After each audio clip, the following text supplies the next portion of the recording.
Uh, as you're a member of Parliament for North East Manchester, I, of course, have the responsibility to ensure that we can fix as many roads as possible. We do have a constituency development fund, which I established when I was minister the first time around between 2007 and 2011.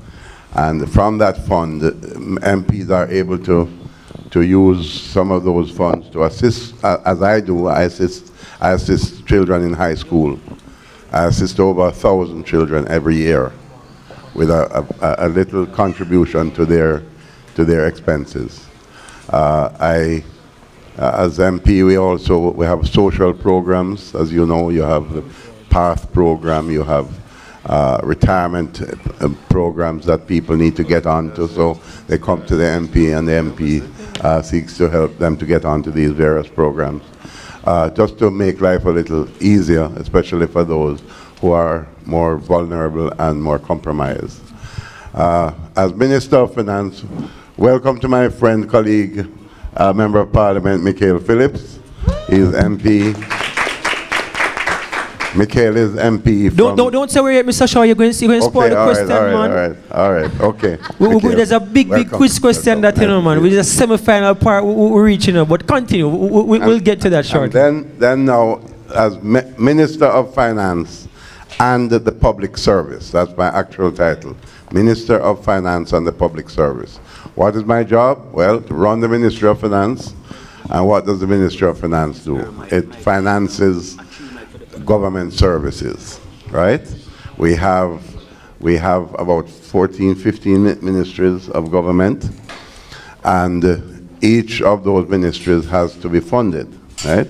They have the Office of the Prime Minister. He also has a Ministry of Economic Growth and Job Creation. That's all at Jamaica House. And we have to fund it. We have to fund the Ministry of National Security for all of the police that are employed to deal with crime. We have to fund our public schools, all of the schools that are owned by government-run schools. In fact, education, after the Ministry of Finance for debt servicing and so on, education is the next largest area of expenditure, over $100 billion. About $104 billion is in the new budget, which starts in April, just for education, right? And then, of course, you have all these other ministries, social security, agriculture, you have right across the board, industry and commerce to assist with businesses, agriculture, you assist with farmers and small farmers and so on, and right across the board. And as Minister of Finance, I have to preside over the finances of the country, make sure that money is being spent properly. You need to know, as young people, you spoke about the Constitution a while ago. Well, the Constitution recognizes there are two ministers that are specifically mentioned in the Constitution. One is the Prime Minister, and the second one is the Minister of Finance. Because the Minister of Finance has what you call a fiduciary duty to protect the revenue of the country, to make sure that the revenue is properly spent and not wasted and not defrauded by corrupt means or anything like that, and make sure that the monies are spent for the purposes for which they were intended. So that is a short summary of what my role is. All right, thank you. Some of you now know more than you did 10 minutes ago? Yes. That's good. As Gio said, well, we fix your mic. No, we're going to fix it. So we want, as MP Shaw said, we want to welcome another member of Parliament for your parish. As promised, your elected official, Michael Phillips, is here. And he's going to, yes, who's from his parish? His constituency. All right, there we go. So basically, for those of you who don't know, and for our members of Parliament, this is a youth empowerment through dialogue town hall that we're having across the island. Some young people were trained in governance, the Constitution, and advocacy yesterday. Some were not. And it's about starting the dialogue with young people and members of Parliament so they can understand the process and how governance and government works and how they can play their part to develop their parish. So we want you to continue the dialogue. Dialogue. We're funded by the United Nations Democracy Fund, UNDEF, and we're here, and we want this to continue, after today. So please introduce yourself, MP. Tell them who you are and what is your role and responsibility as a member of parliament, and tell us the communities you serve. Good afternoon, and how are you? Good. Member of Parliament Michael Phillips, as she rightfully answered, the Member of Parliament for Northwest Manchester,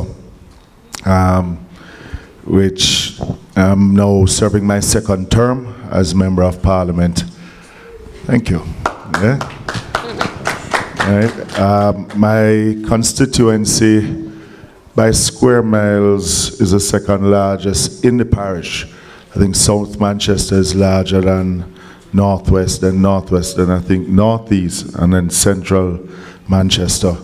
So part of my constituency borders with MP Shaw, yeah, right? Also on the northern side.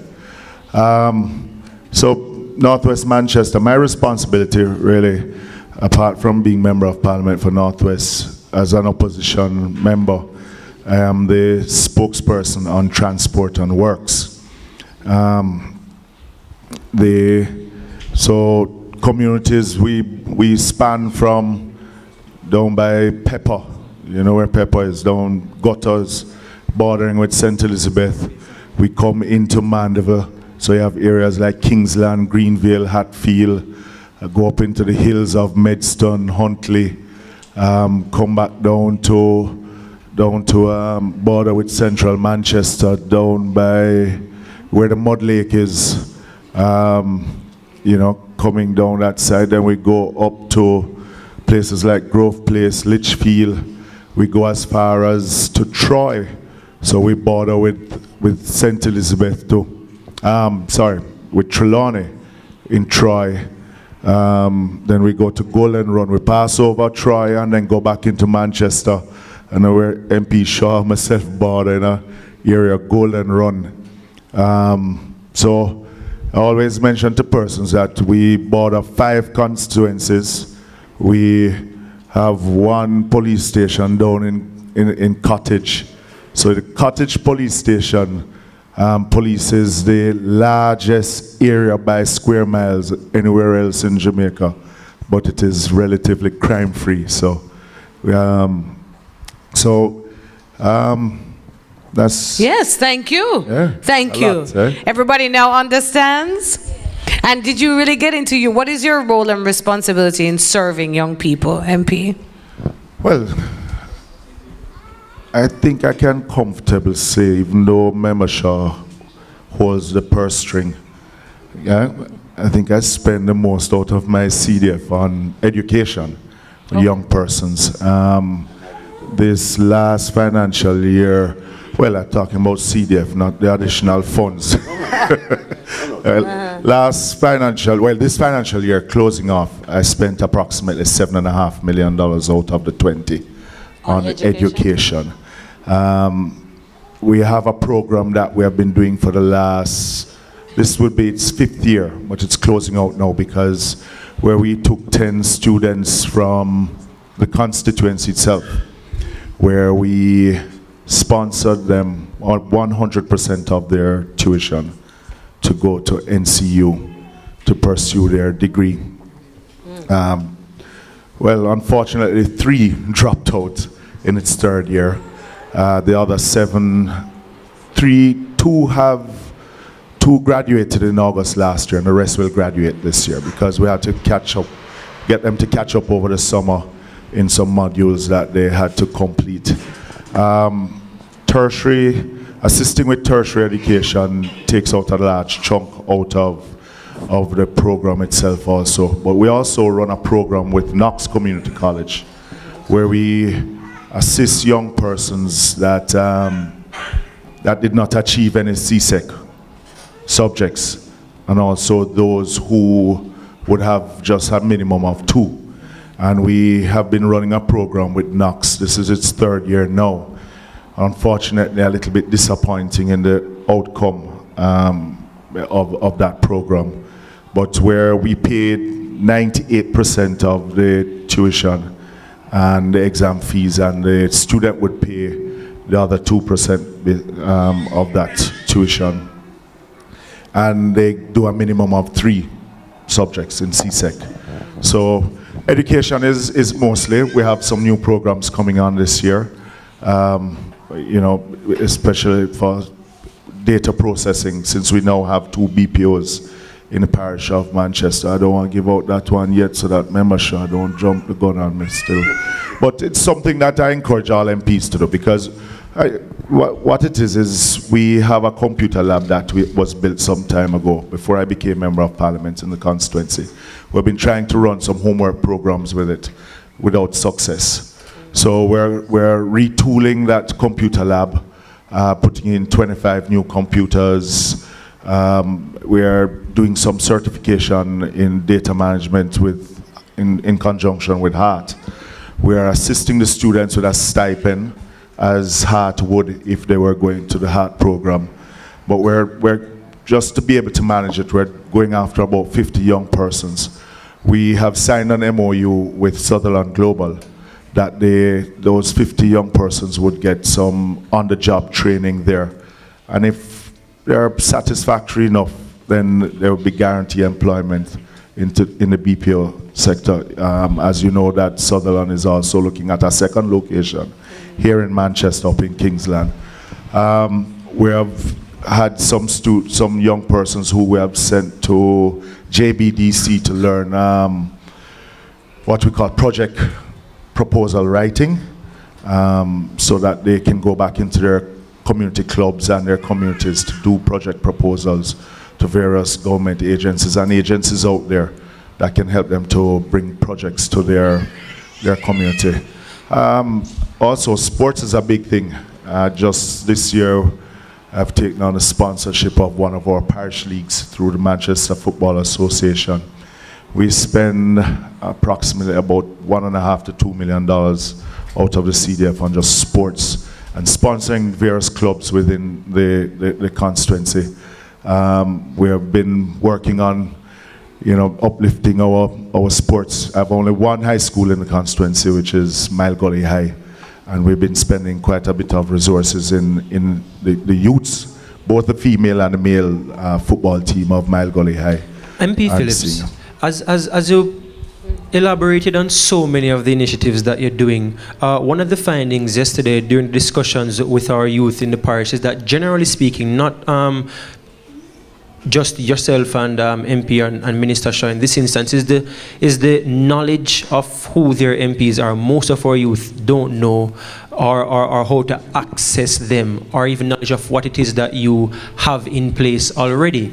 One of the concerns raised yesterday in the workshop was that there's a perception that our politicians are busy and visible only during election campaign and hardly ever seen afterwards. That was one of the concerns raised. So in terms of accessibility, and I just want to start with you, MP Shaw, Minister as well, and then you answer. In terms of accessibility, how can your constituents get in touch with you? How can they see you? How can they know of the programs that you have? Well, first of all,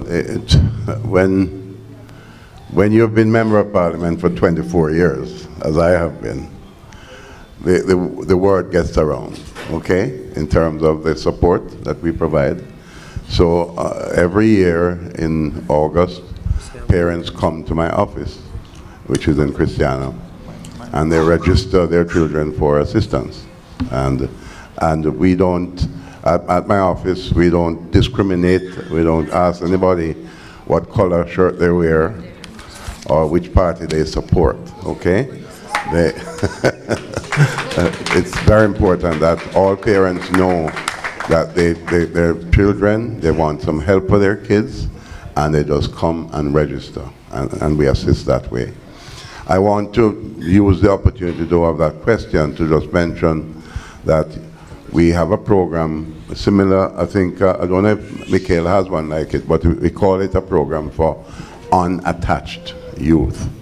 We've just started an experiment. I'm in the second year of it now, where the HEART program, working with Homewood Technical High School, is offering young people who, for whatever reason, dropped out of high school, didn't complete high school, don't have a skill.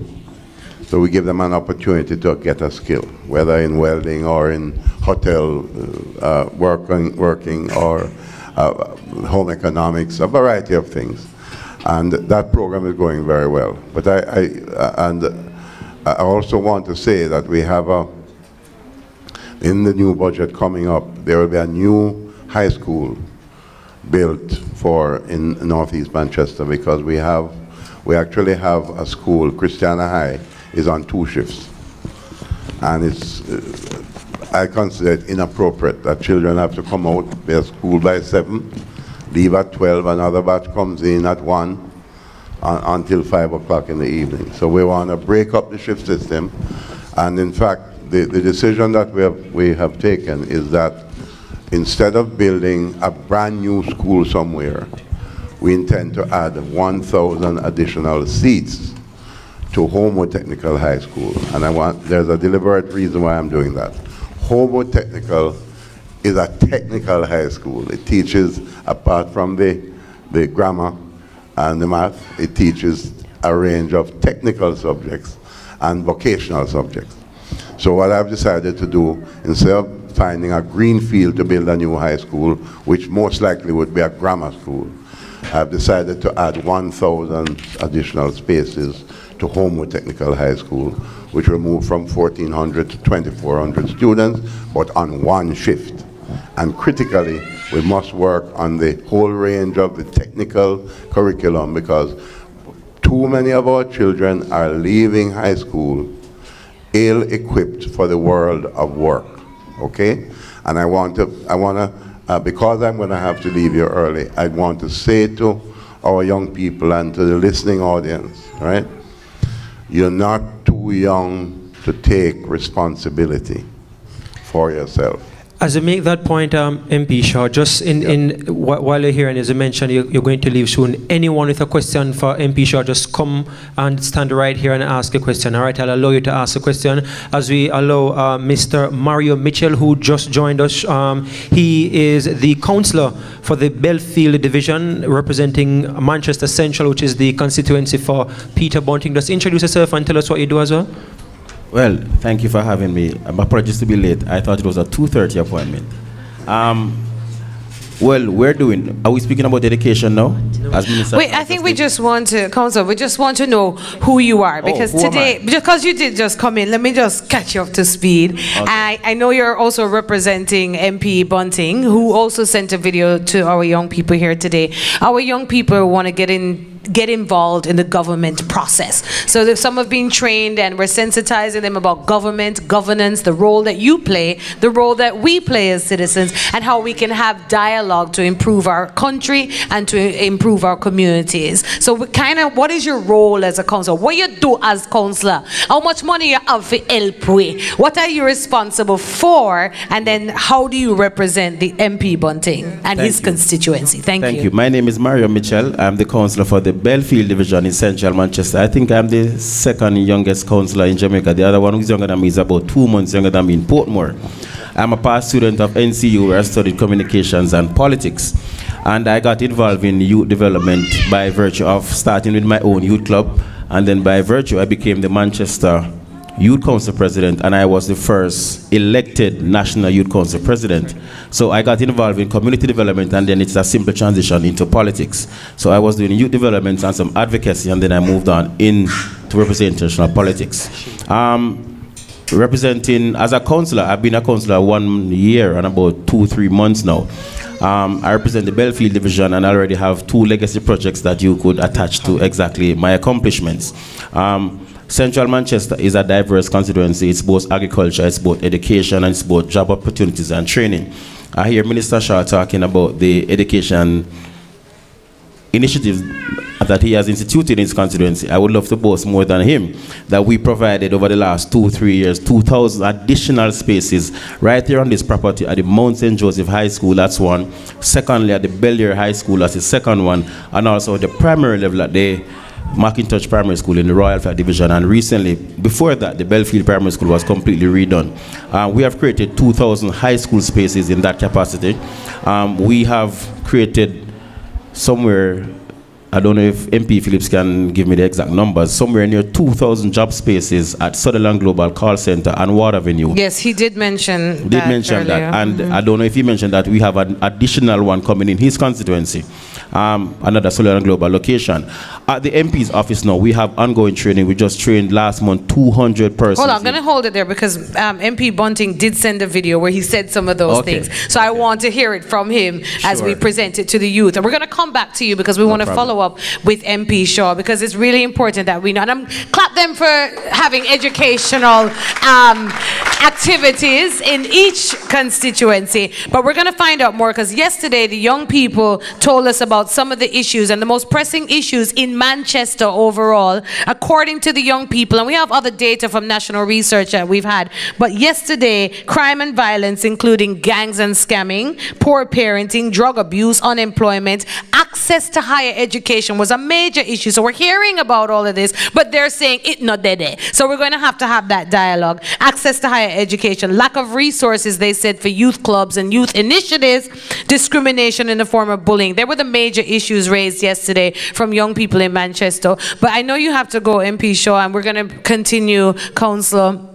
And we also have our Inspector Wilbert Mills, who will speak to us about crime and violence and how we can work together. But we'll continue with the questions to MP Shaw. Giovanni? Our first question comes from Derek. Good morning, everyone. Members on the platform. Good afternoon. My councillor, Mr. Shaw. Your MP, Member of Parliament. MP, this question is to you. Why does the Christiana Police Station only have one service vehicle, and that they can't respond to different calls? Well, first of all, they do have two vehicles, so I'll have to find out what is wrong with one of them. Oh. But we'll have to take steps to get it fixed properly and get it dealt with as a matter of urgency. It has not been brought to my attention.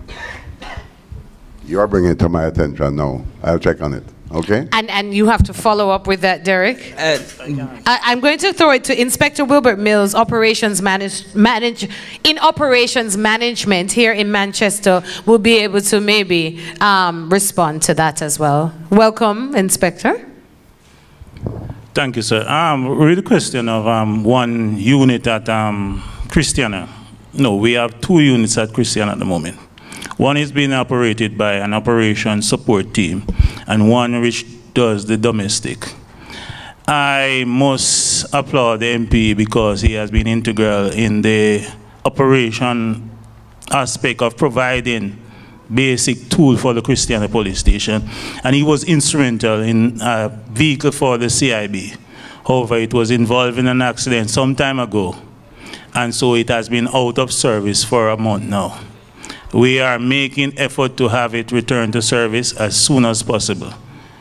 It's not really the call of the MP to repair motor vehicles for a station. It goes to a channel through our transport and repair, and they are the one who are holding us on this one. Thank you. Thank you. In terms of impact of that, though, Inspector Mills and the police's ability to respond to emergency calls, how is that? Because in recent times, especially during last year, there was several incidents of violent crimes happening in Manchester, even more than previous years. Does that have an impact? And even it's two vehicles, so okay, say it's more than one vehicle, it's two. Well, is that sufficient? What I must say... hold on, I think it must be cleared up now, that the officer has cleared up that it's two vehicles that are functioning, not one. So let's take one out. Yeah, so I'm saying... CIB one is the one that we need to find out what is happening with right? it. There are still two vehicles. Two vehicles, right? Yeah. Normally when somebody comes to report a case or somebody had a break-in somewhere, you hear that the vehicle gone to Craig, and after it leave Craig, it have to go to somewhere else. And then the other persons, like for instance in Shudley, are there waiting. So what happened to the other vehicles? Or the other vehicle? just one up and running? No, It is not one that's up and running, sir. There are two vehicles running now at the station, and a third vehicle which is dedicated to the detectives. That is the one that apparently broke down and is being repaired. Anyway, we can move on, because what I'll be doing, I want to find out if there's anything I can do to get the third one up and running quickly. Okay? All right, There's so no need for us to carry on this. It's not. we're gonna follow up on that one, and you, Derek, can also follow up on that. The third vehicle. Okay. And do we know when the second one will be repaired, or that's something that you can take on to? As I said, No, but the third. All right, you okay? All right. So, are we satisfied, young person, Derek? We move on to the next question from our young people for MP Shaw, because we have to get through those. Yeah. Yes. So we had Jessica with her question right now. Jessica. Jessica. Go ahead, Jessica. Thank you. Good afternoon, everyone, and a pleasant afternoon to those on the platform. First and foremost, I would like to apologize. Well, public speaking is not one of my best qualities. That's okay. Clap her on and encourage her. It's okay. That is okay. Okay, thank you so much for that. I am a former graduate of Northern Caribbean University, and I would like to mention the programs that you had said about at Knox Community College. I've had the privilege of working with some of those students, and I would like to say that they're brilliant, but they're trying. Also, I have coordinated with the persons from Sutherland Global at the BPO fair that was some months ago, and it was a success, and we did have some persons applying for the business management program that they have recently started at Knox Community College. My question to you, Mr. Shaw, is that first and foremost, when a particular party is in power at the time, do they continue programs that were from a previous regime, or do they formulate new programs and policies knowing the cost to put up a program may cost billions of dollars? Do you continue something that was there before, or do you start a new program knowing the funds of Jamaica and what it is at this time? No, by far the dominant tradition is to continue programs that are working and working well. Okay. And I think that is generally the case with both governments. Okay. It's because at the end of the day, it's wasteful. It would be a wasteful exercise to abandon a good project. I'll give you an example. The Jamaica Social Investment Fund, Yes. which was established by the PNP government sometime in the 1990s, I believe, or early 2000. Huh? Yeah. And it's a fantastic program, and we've continued it and made sure that it's adequately funded, and it's still operating as we speak. And that's a good example of a good program that is subscribed to by both governments. Okay, thank you so much. Okay, Shay now has a question. Go ahead, Shay. Good afternoon, everyone, and to the members on the platform. I have two questions. We know that financially it's kind of hard you have to finance different areas for the economy, but presently there's little to no entertainment for young adults really to think of, like, okay, I can go this place on a Friday or that place, but it's like there's not that much options. Is there any financial way that we can actually get some entertainment fund for young adults? Well, I think it's a good point you make, and it's one of the things that perhaps, Mikhail, for this parish, we can work, and for the whole island, the Social Development Commission. You hear what the name is? Yeah. Social Development Commission. I believe that is an area that the SDC needs to take more ownership of, right? Come with a good idea, and we'll find the funding, right? Okay. Because governments have to set priorities. But we're spending a lot of money. $773 billion is the new budget coming up in April. And the one closing now is closing out at about almost $800 billion. For clarity. And therefore, what we have to do is we have to come up with I think that this point that you're making has a very important edge to it, because you see, we talk about crime and violence. We talk about unattached young people. We talk about young people who are being recruited by scammers, right? Telling them to go call people abroad and tell them how they win lottery and this and that, and scam people of their monies. Too many negative things are happening in our society, and therefore we as a government and using agencies like the Social Development Commission really need to step up and ramp up and give young people a space and opportunity to interact on a civilized level, and not talking about gang membership and lotto scamming as activities, but to think in a productive and wholesome way. And I like the idea that you have and the concern that you have. It's something that we can work together on. Before though you respond, because I see MP Phillips itching to add his voice to that issue, but Mr. Shaw, is this a call, therefore, to the SDC, therefore, to come to the government with a proper idea for entertainment, especially in this parish, as was raised in this instance? And you're saying that you will be willing to make the fund? Yes, and I'm saying it's something that it needs to be explored. Because government, you see, we can't end at school, you know. We can't end with just say, help them to go to high school, help them go to primary school. What happens after that? And I think it's a kind of a social development framework that we need to pay more attention to. I just wanted to add, because yes, MP Phillips wanted to respond. I mean, with the police, there's a very active police youth club, especially in Mandeville here, right? I mean, this weekend I think they have a 10K run. Yeah. This weekend. Tomorrow, right? Yeah. I know, because they wanted their check from me yesterday.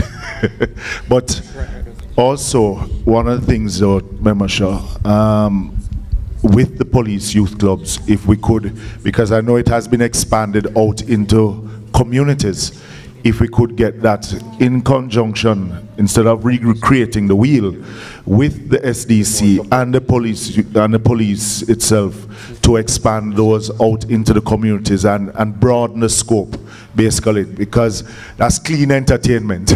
Yeah? And I really like the concept of really entertaining, because once you have that and they're engaged, then a lot of what we would then determine as unattached youth will be attached to something, and something that is progressive. Yeah. To both of you though, how practically then can we move forward from here? So okay, there is a void for entertainment in the parish. Yes, is that so? There's a void for entertainment? Yeah. And concerns have been raised, and they're saying, okay, let the SDC come to us. But how do the youth know, or how do the authorities responsible in the parish make that happen? As a member of the cabinet, I can give you the undertaking that I'm going to have dialogue with the Minister of Culture, Honorable Olivia Grange, under whose direction the SDC falls, right? And also the Minister of National Security in relation to the police youth club. I think it's a great idea. You don't have to go find another vehicle when one exists already, and probably what it needs is to be better resourced. Young people said that Manchester's for the newlywed and the nearly dead. So by about 9 o'clock every night, Manchester, Mandeville itself is closed down. But the important thing though is having entertainment that is positive, because you can go anywhere, you know, and find a bar open and something else open at night, but it's clean and positive entertainment. Okay, I know that Shay has a follow-up, and behind her as well there's a follow-up, but Alexandria Richards has an immediate follow-up to the very issue that you were both speaking of. But before Alexandria asks it, I just want to, in the meantime, Shay, recognize and realize that you need to hold both Mr. Phillips and Mr. Shaw accountable, because I'm saying I'm going to talk to Minister Grange and he will get the process started, and so they get some movements ready. So talk up you, Mr. Fee. Talk up you. Go ahead with the question now, Ms. Richards. All right, so good afternoon again. I heard they mention that the SDC would contact the Member of Parliament. So I was wondering. Or the Minister who is a part of Cabinet, yes? Yeah. I was wondering, can't the youths like have a committee or something that can actually come up with it, since we know what we want or what we can look forward to? Isn't it better for us as youths then to develop a plan or a plan of action to build our own entertainment event or venue or wherever? So since the youths are youths and the youths know they want MP, and I say the councillor itching to respond as well. Want to feed them ideas. They must say what I want to hear from them and hear what they want. You first. I want all three to respond. Good question, by the way. Talk up you, Mr. Fee. Go ahead, yes, first. Myself is in the entertainment industry. I have an entertainment company. But young persons must be able that they have a role to play also. Because, for example, you can be diverse in your offerings in entertainment. Manchester has a very strong track and field now with two people who are from my division. Two people are about 5 minutes away from each other within Nesta Carter and Elaine Thompson. You can have tours, educational tours, sports tours, where you can say you want to come to Banana Ground. You can have nature tours. Manchester is a mountainous country.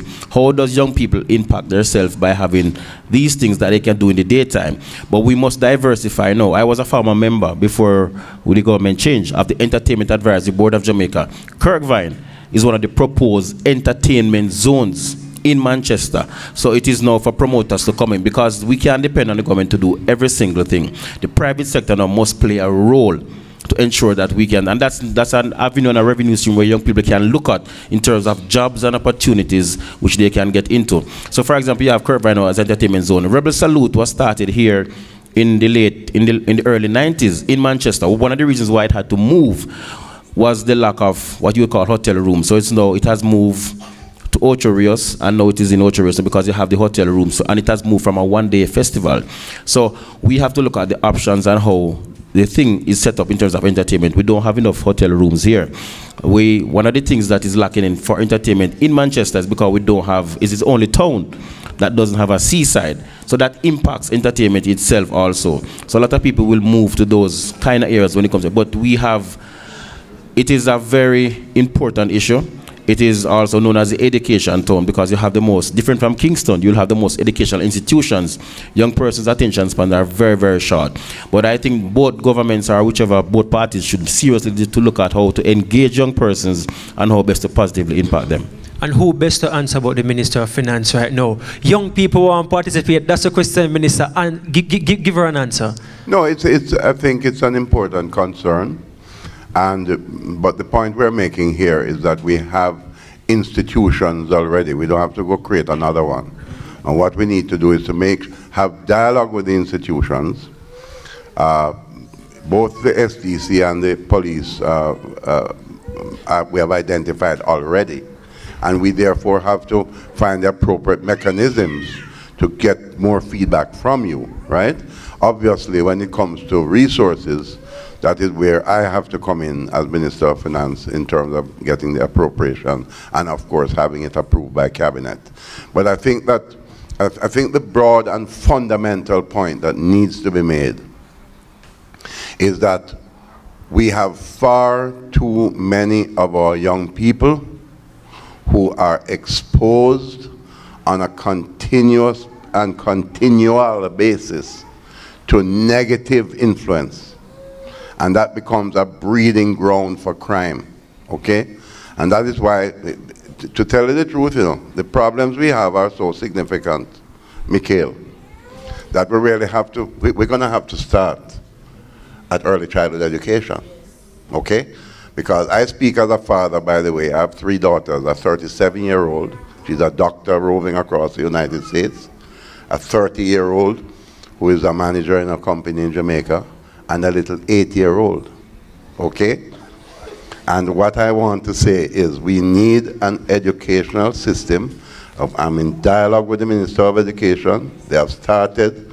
In my view, it has to be accelerated because part of our problem is that too many, maybe as high as 40% of our children, when they reach grade 1, they are not functionally literate and able to matriculate at grade 1. And then they go right up the system. And then we are surprised. Unattached youth, right? Because they're dropping out at primary school and they drop out at, in high schools. right? And there are, some of them are neglected in terms of even their ability to recover, right? So these programs and remedial programs and getting SDC more intricately involved and the police more intricately involved through their youth clubs. These are things we are going to have to, we can't just talk about it, we have to resource it. Just go ahead. I like the point that was made, not really a question, the point is that, and it's a challenge because we are facilitators, especially as political representatives. That's how I see my role too, as a facilitator. And the point you made about the suggestion coming from young persons to us on what it is that you would want for entertainment, I think is one that we should enter upon reference. In that you gather as young people, utilizing the police youth club, the SDC, the youth clubs within the communities. If you can come together as a parish, because there are many youth clubs across the parish that the SDC has a part to play in the management of these youth clubs, and put a suggestion to us instead of us making the suggestion as you said. So I'm up for that one. Do you have a youth club, Ms. Richards, or you're a part of a youth? Part of the Mandeville Police Youth Club, yes. So that's what we're saying. You as a Mandeville Youth Club, can you get together with all the youth clubs in Manchester? Can you approach the SDC, has an office in the parish, I'm correct? You go to the parish is what I'm hearing as a quick solution now. All of you get together in a group, go to the SDC, call a meeting with that agency. That agency will then speak to the members of parliament. We have a solution. And then we can create an entertainment plan. But outside of them, I would prefer to meet back with the young persons. Interface directly. No, there we go. No going somewhere. There we go. So how did they get in touch with you now, Mr. Let's Phillips? keep going. How do they reach you? How do they get in touch We want with you? your cell phone number, we want your address, we want your office address, you too, MP Shaw. We want to know where to find you and how we can have this follow-up meeting. Well, you asked the question earlier. I sit in my constituency office every second and third Friday of the month. Every second and third Friday. What's the address for the constituency office? That's what I'm going to tell you now. My constituency office is in Mile Gully. But every second Friday at the Greenvale Community Center, because of the size of the constituency, we keep 2 offices. So second Friday at Greenvale Community Center, and every third Friday at the office in Mile Gully. The contact number at my office is 610-7039. And my email address is easy, michaelphillipsmp@gmail.com. Spell your Michael. And it is Mikael. So M-I-K-E. No, man, see, you spelled it wrong already. A-E-L. I tell you that failed from starting. Mikael. That's my personal email address. So that's Michael Phillips MP @gmail.com. And the officer number again? 610-7039. But I like Member Shaw because, and most MPs, I find I prefer to sit in the office because that when it is very hard for you to be constantly on the road. In the constituency every week. I try and make every Thursday and Fridays my days on the road in the constituency, but it is hard for you to cover, especially the size of the constituency, to cover everywhere every week. So I tend to sit in my constituency office. So I tell persons, if you can't see me on the road, then that is where you come to deal with this. Ms. Richards? Yes. Are you satisfied with the answer now? Yes, but I have something to add to what Mr. Shaw said. He had stated that the problem usually starts from early childhood, and I agree with you. Earlier, I would like to think, or we're discussing that poor parenting is one of the major causes. So I was just suggesting that when you're trying to eradicate the problem of unattached teenagers, I wish that you also take in consideration the parents of those unattached teenagers. Yeah, that's it. Excellent point. Give her a bigger round of applause, man. Big. Okay. Share as a follow-up, and then we have a next question as well, because I know the minister may have to leave soon, and she has some questions that she wanted to quickly ask. We have a second question now, and then we'll take the one behind you. In terms of job opportunities, usually we know that as you graduate, college or university is mainly rare if you do actually get a job as you are out. But for those who are still in university and still want to support or help their families, what can we do as young adults? Even if we started our own business, in terms of financial support, there's not that much help in financial because of how the economy is. So what job opportunities can we get in university for part-time students, or part-time jobs for full-time students who want to actually do something? Well, here again, it's a process, and communication is always helpful. Michaela has mentioned, I have my office in the town of Christiana, by the way, and the phone number is 964-3300. And the system that I have at the office is that I have, in addition to the counselors, when I can't go to the office, there's a counselor who sits at the office as well. And then you also have assigned a full-time person that is assigned to each division, right? So that there's always somebody that you can talk to when you go to my office. Now, the whole idea is that there aren't perfect solutions for every problem. But if you come with a problem, we do our best to try to help to find one. Sometimes we see corporate, private, as you mentioned, Mikhail. Sometimes you see corporate sponsorship, Some companies, they say, listen, I have 5 young people here that really need some help, and there's no particular window for them. And we contact a corporate, and they say, sure, we'll assist them. So we have to take the problems one at a time and try to help as best as possible. I want to go on the point that the young lady made from the Mandeville Police Youth Club. Go right ahead, man. The point that you made is an extremely important point, and I want to commend the leadership of the Education Commission led by Trisha Singh, I think, because I know as a council that they have been moving around, and the basic schools, our early childhood, have been revamped, and there have to be some recertification. Which Michael Phillips has a problem with it, but I think it is overall a good program, but we need some more dialogue on it. In central Manchester, the Member of Parliament, Mr. Peter Muntin, also had a parenting workshop, which we have in one for this year.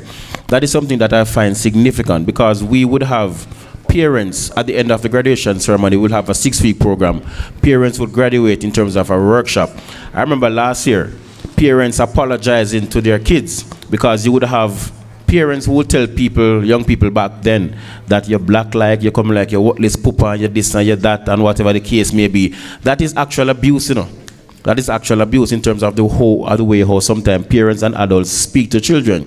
So the parenting workshop is a very important point. We have one every single year, which is a department from NCU, the Behavioral Sciences Department, that comes down, and we have our parents from each division, and they graduate from a ceremony. And as I can tell you, somebody cried last year when they apologized to their kids to say that they have been abusing them, but they did not know.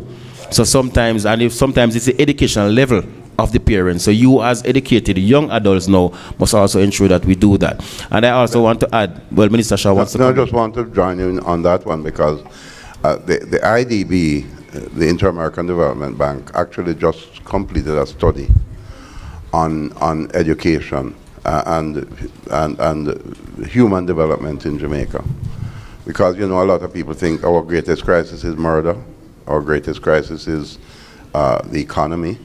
The greatest crisis we actually have in Jamaica is a crisis of human underdevelopment. That's the greatest crisis, right? And I said at Homewood yesterday at Jamaica Day, I said to the children that when the musicians, the Jamaican singers, they're singing on the radio and you dance and I enjoy it. And when I talk about the gal them this and the gal them that, that's being disrespectful. And that sort of thing is, you see, the cleaning up has to take place all over the place. including our performers and the lyrics that they use, which are, in that case, is a disrespectful lyrics to our young girls who are our future mothers, right? And that sort of thing. You see, a whole heap of cleaning up has to be done in this country, believe me. And it starts with every one of us, our individual comportment, our sense of responsibility, our sense of duty. And if we have a friend that is doing something wrong, saying something wrong, wanting to guide you into inappropriate behavior, you must be the one to stand up and say, don't do it, that is wrong. And that is antisocial. And that is why the poverty, you know, that we have, the poverty starts in our mind. MP. If we want to be prosperous, if we want to move from poverty to prosperity, we have to deal with poverty thinking in our mind first. We must start to think a different way and appreciate ourselves more as God's gift to the earth. That's what we must do.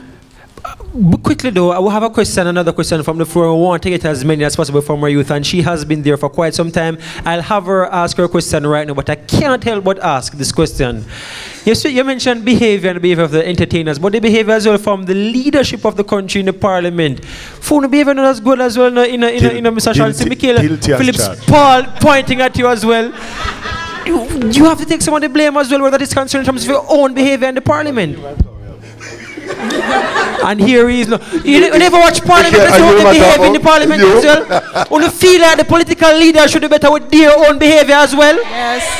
I want to come in there because this is a very important question, because those of you who want to study politics and political science, when you look across the world, in some places, you know, they thump down each other in parliament, but the community doesn't have the same problem. So the question is, do we need our politicians in parliament to change their behavior because of the issue that we're having in our country? Do you think that will actually change?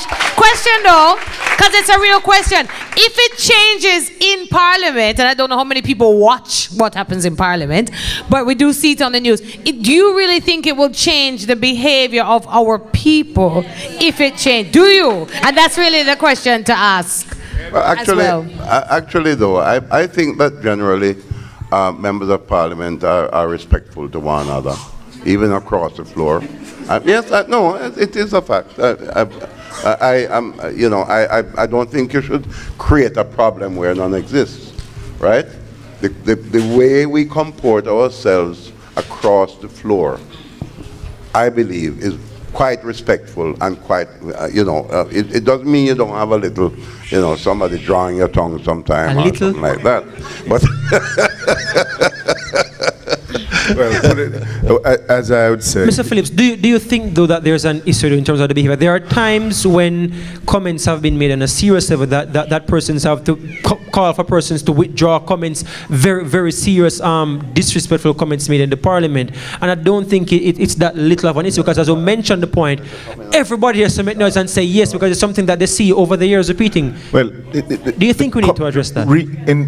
Mainly why the request for withdrawal of the comment, because it doesn't stand within the standing orders of Parliament, and it's not really that. One second. It's not that it is abusive in a way, or it may be inappropriate, but but the recurrence or the regularity that what you speak about happening in Parliament compared to what happens in our society, I wouldn't say that there's a definite correlation on because of the behavior in Parliament, our society behaves in a similar way. Again, it comes back to a point. No, we need to lead by example. That there's no doubt. I will not argue that point, right? But it comes back to the point of parenting. It's like a young lady asked me the question. I had a similar interaction with some young persons within my constituency just this week. And, a young lady came up to me and she said to me, how is it that in her community can we as political representatives help to encourage young ladies not to get pregnant too early? Now that is a similar situation like domestic violence. Something that you can't really, you know, I have an incident with 2 sisters in my constituency got pregnant at the same time for the same boy. Now, how our political representative going to deal with that, I don't know. But again, I think, and when I said I'm not totally convinced or I am convinced of the work that the education, that EC thing does. But for a school to spend the money to get certified, a school going after basic school this is, you have to spend about $2 million to really, it's just really the infrastructure and safety that it deals with. But what I would love to see, once these schools get certified, they get another trained teacher. There's some support from the Ministry of Education apart from paying one teacher. So it doesn't become just a daycare center, but a learning institution. So that when the students leave those basic school, we have too many students leaving basic school, and when they get to grade 1, they still don't get up to grade 1 reading until they reach to grade 3. That's right. So, you know, if we don't deal with that and the values and I say that we're all responsible for ourselves, but those of us who have some values need to instill some in the person next to us that don't have any. But to set a correlation with what happens in Parliament and what happens in the society, I think there's much more happening in the society that causes that than what happens in Parliament.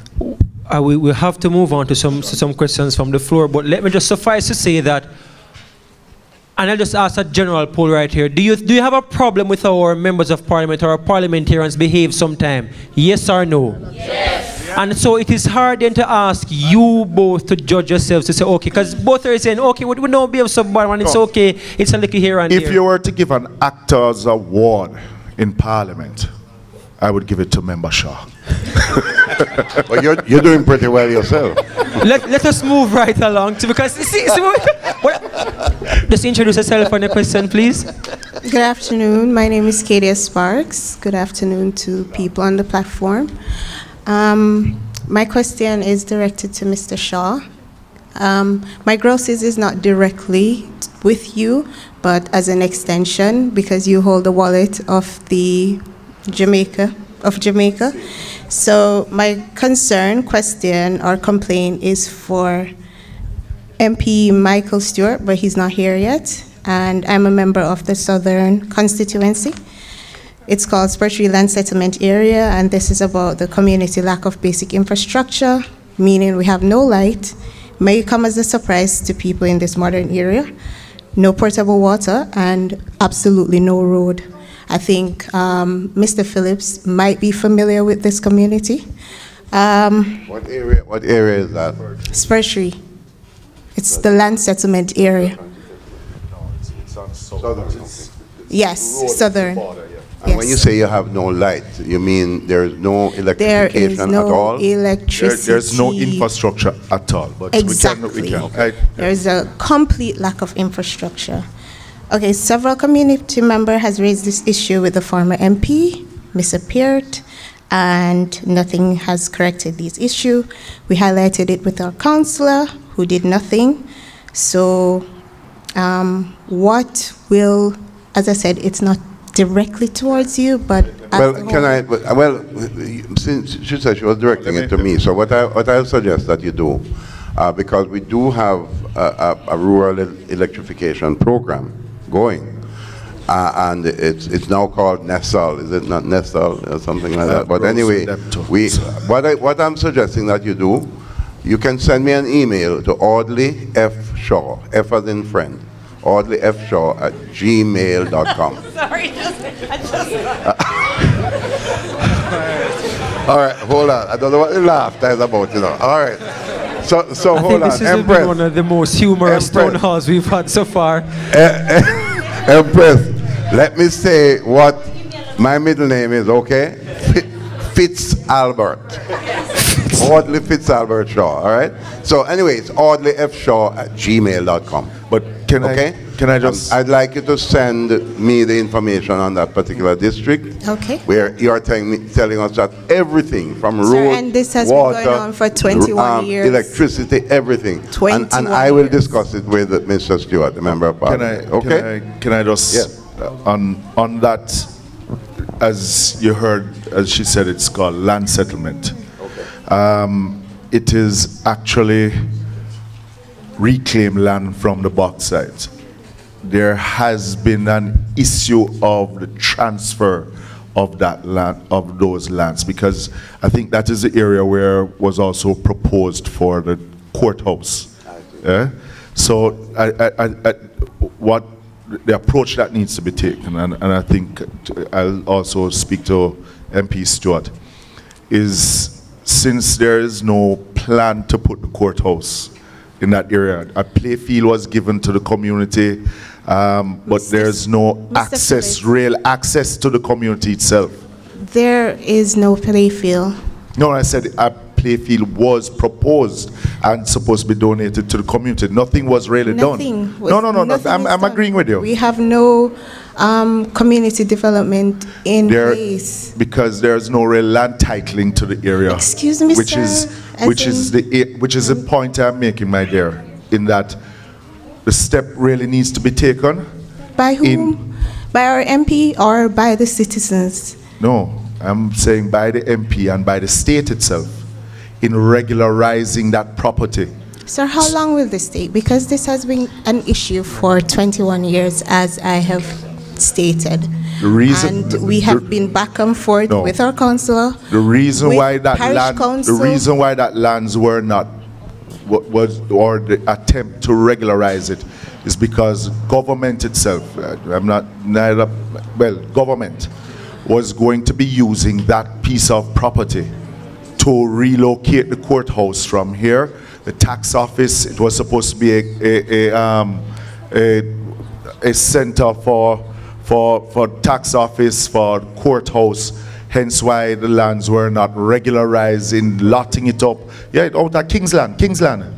No, it is. So I'm saying that since that is no longer on the table, right? Then the effort to lot it up and to give it to the sell it to the residents or what, or put in infrastructure is something, because quite a few residents live over on that area. Okay, Mr. Phillips. But just to say, it is something that, and I give you my word, that I will have words with MP Stewart in putting the process together. But you can understand my lack of confidence in our MP, because we've had one before who did nothing. So your word is, it doesn't hold water just at this moment. I understand, but as I said, I will, sir, all what I can do. We'll try. Thank you. So we'll have the necessary follow-up. Thanks for that question. Very important, very real issue-facing persons. I had no idea there are communities in Jamaica without light and water, both on road. That's actually very shocking.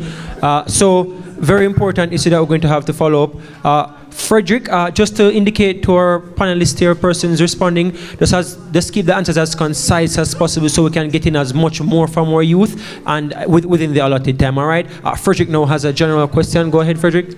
Yes, just a general question.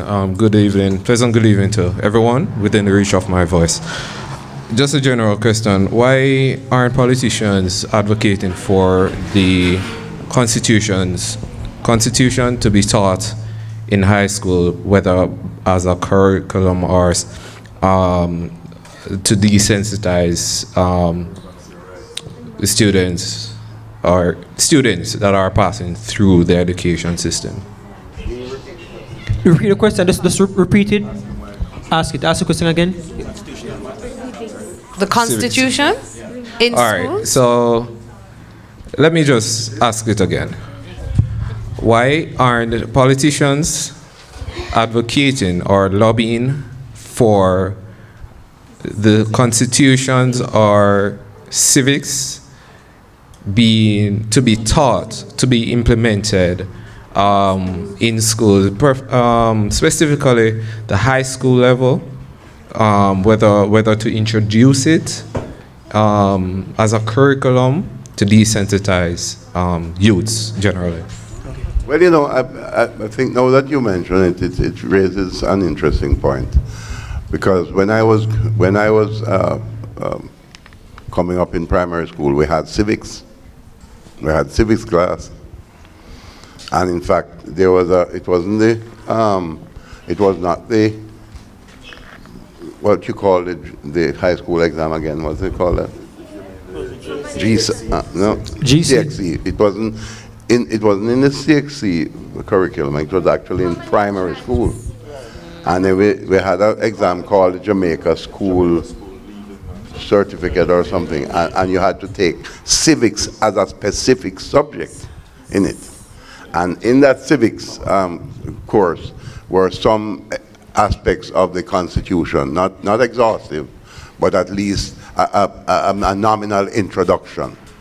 And I can't for the life of me understand why civics has been removed as a subject. And maybe you're right, sir, we need to revisit that. Yes, because and along with revisiting civics, we need to revisit looking at making the Constitution be part of formal general training in schools. Okay, just to because what's important about that, you know, is that it helps to give ownership to people who understand that, listen, I'm a citizen and I have rights. Yes, and learning about the Constitution will help to reinforce in your own mind and in your heart that you are a part of a family called Jamaica. Yes, that's and you are entitled to rights, right? Yes, that's the foundation of my question, because clearly, as a Jamaican, not many people know what is a Jamaican or who is a Jamaican or what it means to be a Jamaican. So I truly believe in the Constitution and the knowledge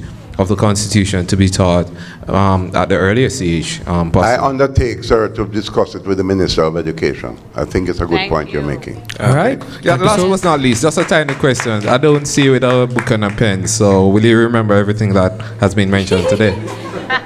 I was just mentioning, I don't see you with a book and a pen, so I was just wondering if you remember all of what has been mentioned today.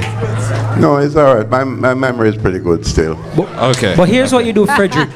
I want you to do what he asked Miss Kadia to do as well, which is to send him an email at audleyfshaw@gmail.com. That's right. So do send him an email to remind him. So if you doubt him, going to remember, as Kadia said, should doubt the answer or the commitment from MP Phillips. Shoot me the email. Send him an email so you have a paper trail. So moving on quickly, let's get another question from Oshin. This time, go ahead with the question, Oshin. No, I'm not here to do a question, but I'm here to do a speech.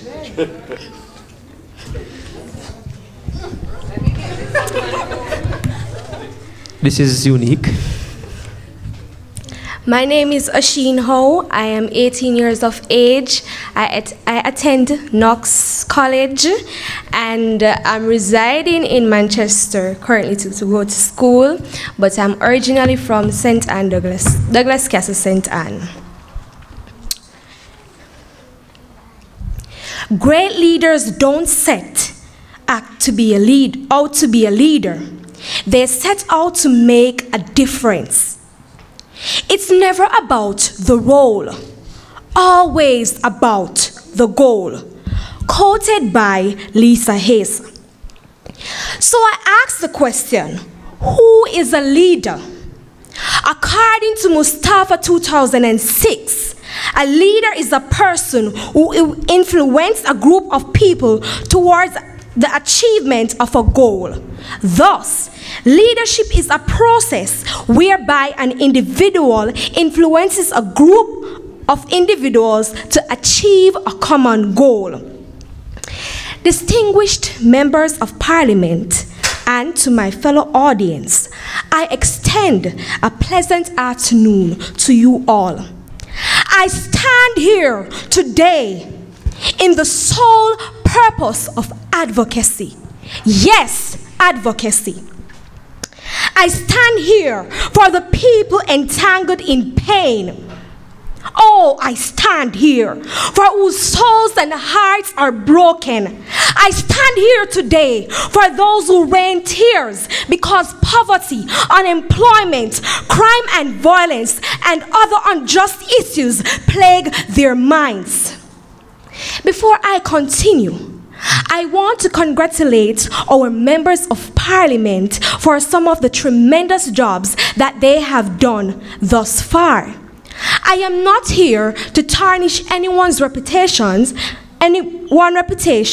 but I'm here to say what can be done. Can't you see we are in a revolution? Just can't you see? According to the Gleaner, Jamaica closed 2017 with 1,616 murders, and the first 6 days of 2018, 38 murders was recorded. It is also said that Jamaica has one of the highest crime rates in the world. Leaders, you need and must gain back the trust and the attention of your people that you have lost, so that you can restore and maintain peace and order. Engage your people in whatever decisions you take. For example, the National Identification System. Before it was an act, it was a plan. Hence, getting the citizens of Jamaica involved and aware by providing a forum to express such ideas would have made the aim much productive and easier to achieve. It is not what you do, but how you do it. Additionally, one must understand that the ancient buildings needs to be preserved, and as they represents where we are coming from and show where we are today. For example, the whole courthouse in Mandeville, though the roof was adjusted, that is not enough. Hence, further improvement must be implemented. Bear in mind that I am educated about the fact that we don't have adequate money and resources to meet all these demands, but I'm also aware of what can be done to mitigate our existing problems, and this leads to our tourism industry. Our tourism industry can be improved. As a matter of fact, it is mandatory for our tourism industry to be improved. For instance, generating new dishes, adding to the nature, making it more attractive, be more sophisticated and entertaining, use more of our ancestral culture, use our skills to formulate new ideas, create international competitions and forums to host in our country. In other words, engage the world. Use of our ideas to move forward, and not just the idea from your colleagues, and not just the ideas from your colleagues to go on. And the list could go on and on and on. The key message is that with money, you can achieve all. With money, the world can go around. A thought came to me as I contemplate these issues. Be not afraid to be an eagle, as we were born to soar for higher heights. We will rise. Let us rise. Let us rise. Rise as one. Emancipate yourselves from mental slavery. Right? And I don't want to say this off the paper. I want to say this from deep within. Why can't we be the core instead of the periphery? Why can't we use our bauxite to develop ourselves instead of selling them to the first world country? The first world country use what we have to develop themselves, right? We can use what we have to push ourselves forward. Take back what they have taken from us, or took from us, what our ancestors have toiled for. We need to claim we have the ideas, we have the people, we have the power. It lies within us. And I think that this is the way forward. I thank you.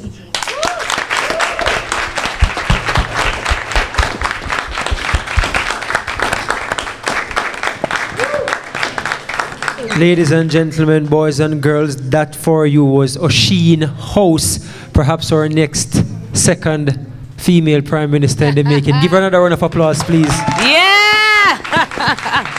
Talk up you, Miss Effie. Talk up you. Boy, I hear she talk with a fire like Nanny. No, Moving right along. Sorry, Joe. I want to know if the MPs want, or any of the elected officials and inspector, if anybody would like to respond to that speech. Well, I can say a few words. First of all, quite a leader in the making. Congratulations.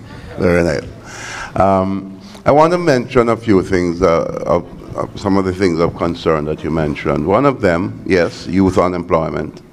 The good news is that youth unemployment is actually increasing. And decreasing.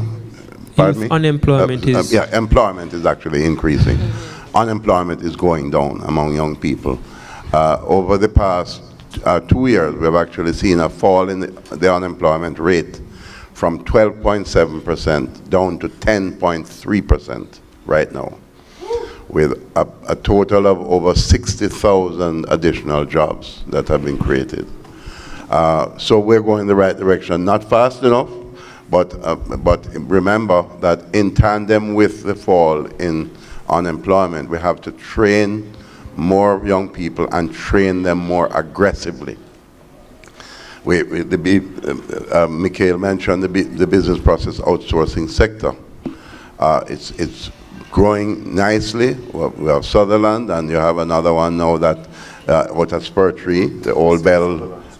Sutherland will be out there as well.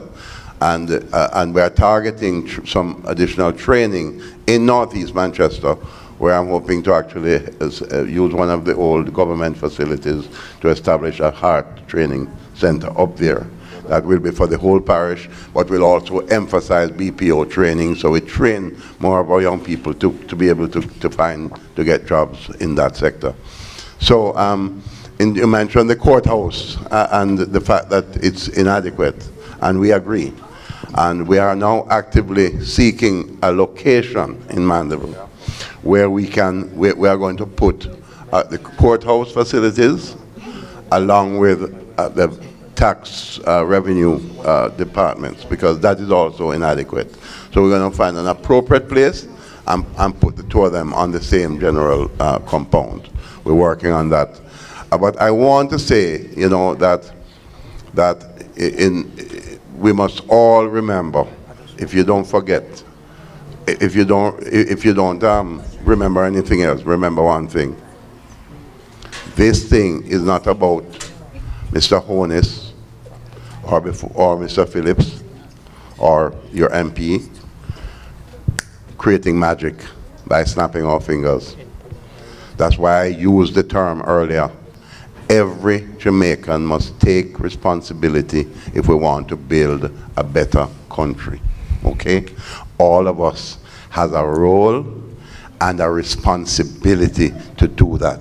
And that is why we have said, Mikhail has said it, and I'm repeating it. If you see inappropriate behavior, if you listen to inappropriate things being said, take an opportunity to disassociate yourself from it. Take an opportunity to correct some of your people who might just be misguided. And believe it, some people say things that they don't even know that it's inappropriate. Don't accept it, because if you accept it, then it becomes part of a negative spiral that is not good for our country, right? And I want to say to all of you that there's a song I actually sang yesterday at Homewood. And I want you to, I'm singing for you now, I want you to listen to the words though. Before you start, just get out on the phone and everybody record this, because it's going to go viral. Go ahead now. No, I want, because listen, it was made popular by Roy Hamilton many years ago. And he says, when you walk through the storm, hold your head up high, right? Mr. Shaw, they say you have to sing, you know, you have to stand up and sing and perform it. Me not standing up. When you walk through the storm, hold your head up high and don't be afraid of the dark. At the end of the storm is our golden sky and the sweet silver song of a lark. Walk on through the wind, walk on through the rain, though your dreams be tossed and blown. Walk on with hope in your hearts, and you'll never walk alone. You'll never walk alone. Walk on with God in your heart, and you'll never walk alone. You'll never walk alone. Minister Shaw, are you a supporter of Liverpool? Because I do watch English Premier League football. Is a Liverpool song that, uncle? That sounds, you're a football supporter? Importantly, moving right along now, get Jesse Williams. But before, this now is a new, for the tourism, as you said, the product, that when he loses the next election, he has an employment in the tourism.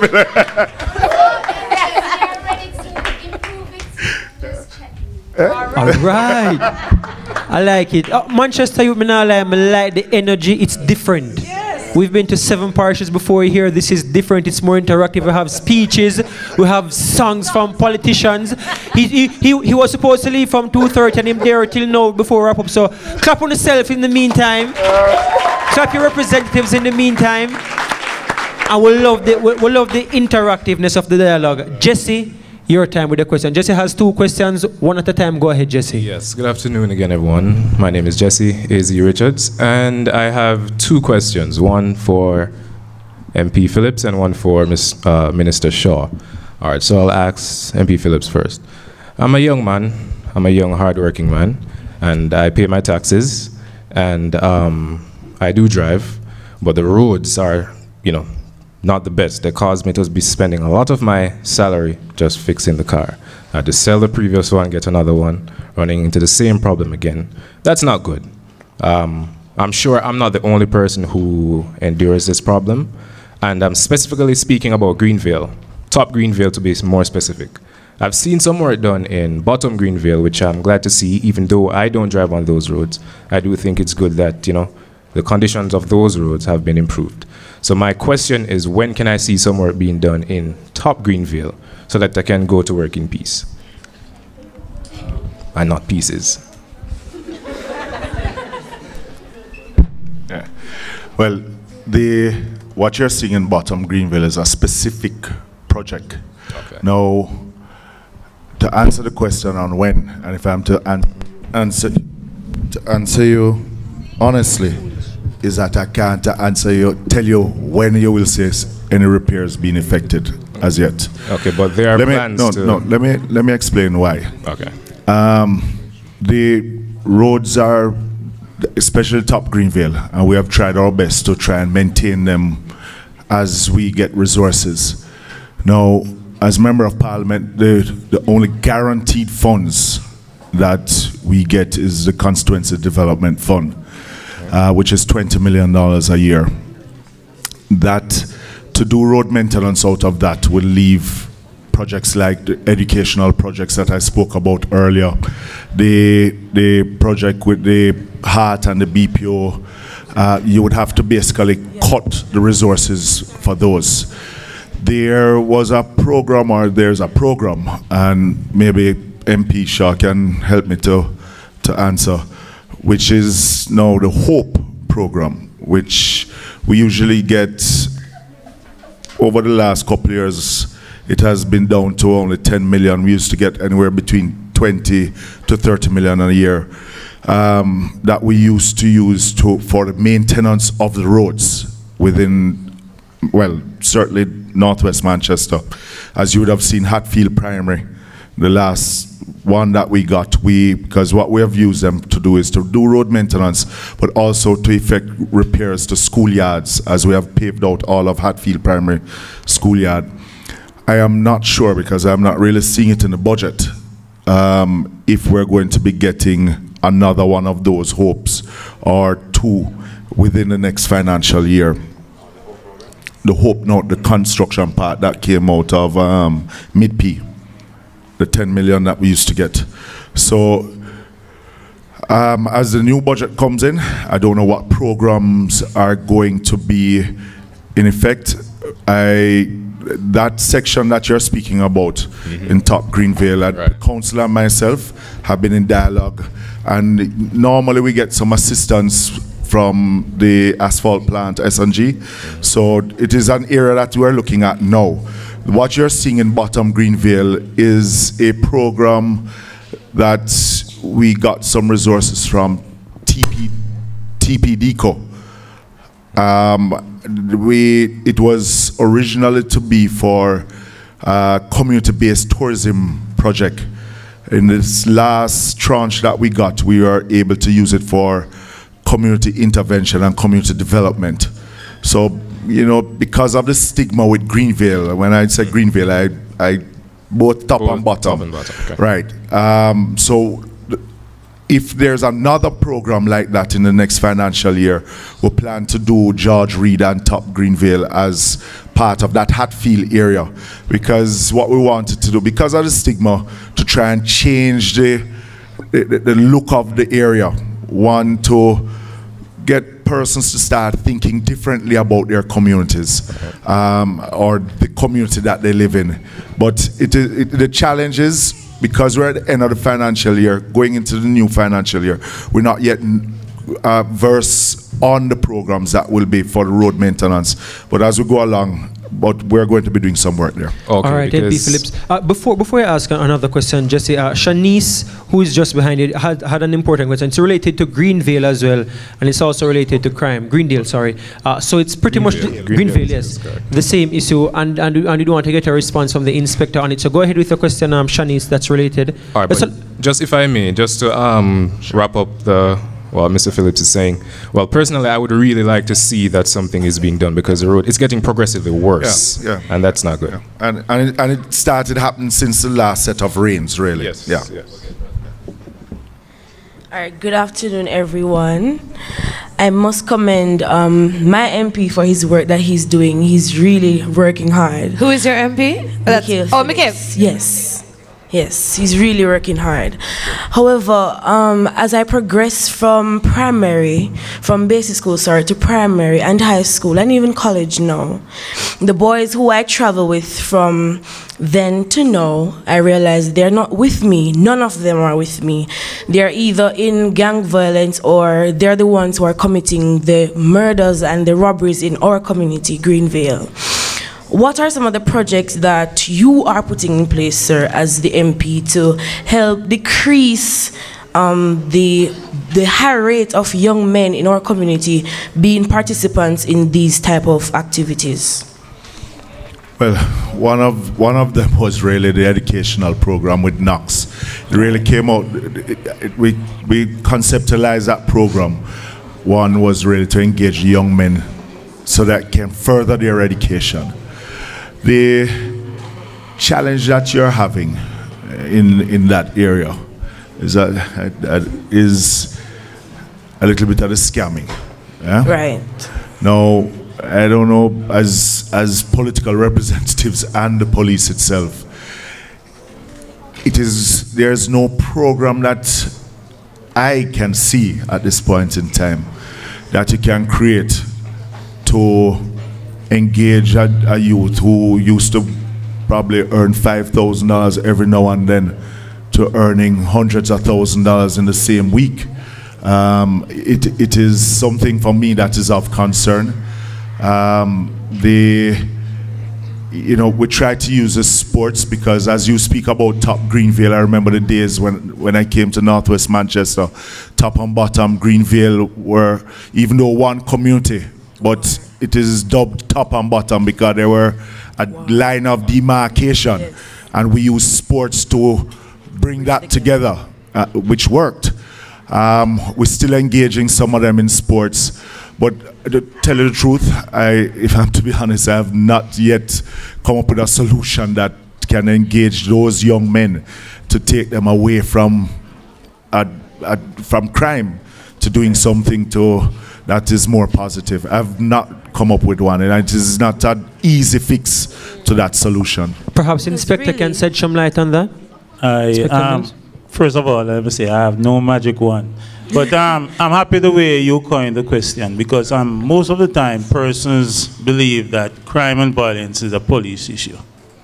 However, it's not, and it's neither a political issue. No. We lost the ball long ago. 1951, when we had the Kendall crash, it was because of youth behaving in an unruly manner. The leaders then did nothing about it. Later on, we threw out civics and how we operate as a society out of school. Today, we are reaping those missteps. Crime, the root cause of crime is not something that came about yesterday. And when the MP referred to a person earning hundreds of thousands of dollars a day, it's all because of greed.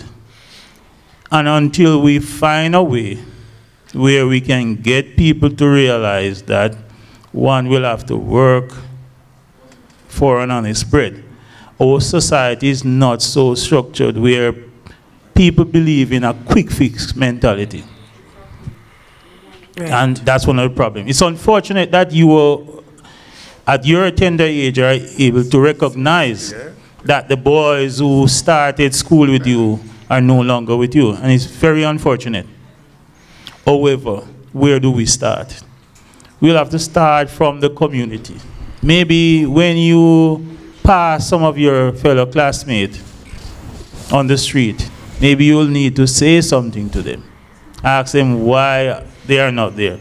When you look at this forum this afternoon, the females outnumber the males. True. And it's just like that in society wherever you go. The Jamaica Constabulary Force and the JDF today needs persons. But what we have, for every 1 male that passed the exam, 10 female pass.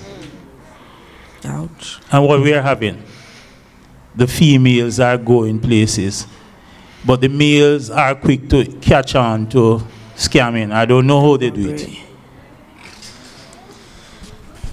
But they are not bent on learning a trade or doing something that is worthwhile. However, it's a concern that we share, and we share it with you, and we are trying our best to see how best we can remedy the situation. Thanks so much, Inspector. Just a final questions from Theory there. We have a few more issues regarding crime that were raised yesterday, Inspector, that we want to touch back on. But some persons have been standing for quite a while. I know Shanika had a question as well. But I just want, you have a follow-up, yes, Shanice? I have a follow-up. And then the final question from Jesse before he leaves, and then we'll take the final one from Shanika, because we know we do have to leave. So just a final 10 minutes right now, all right? We have to wrap up. Go ahead, Shanice. Okay. As Inspector rightly said, if I could sit down and speak to some of the boys, I have. What I had done it with a past lecture at Church Teachers College. What we did, we compiled some surveys and we went out to a little section in my community and we asked the boys, or males, sorry, who were there on the street side, you know, smoking, who were there, some of them playing ball, some of them just sitting there doing nothing. And we asked them, why is it that some of them are not in school? Why is it that some of them have turned to these criminal activities? And basically what they're telling us is that because of unemployment, because they can't go up to the tertiary level because of financial restraints. Some of these things are their concerns. Some of them are asking for jobs to do that they can do in the community or anywhere they can get some jobs, because even those who would rather turn to scamming ask for a better alternative. Let me just give you an example. In fact, that would be 63% of, 67 rather, from our survey, Minister Phillips. And in fact, a combined total here, many of the issues, almost 100% of the youth, when you put them together, those are some of the issues related to job opportunities after leaving school. So that's 67%. Limited social spaces, 23%. Right. They don't have anything to do, as we were mentioned, in the whole entertainment. Let me give you an example of the program that I have initiated with Knox. On an annual basis, and this is my final year of that program. On an annual basis, when we try to get persons to sign up on a program, just like for last year, September, 163 persons sign up for the program, but only 13 turn out, with me paying 98% of the fees. Wow. 13. I have not had a year that I have had. The first year was 23. This year, 13. And only 7 still left in the program. Yeah? Wow. When you find opportunities for them, I don't know, because my father grew me up to say, make the first step.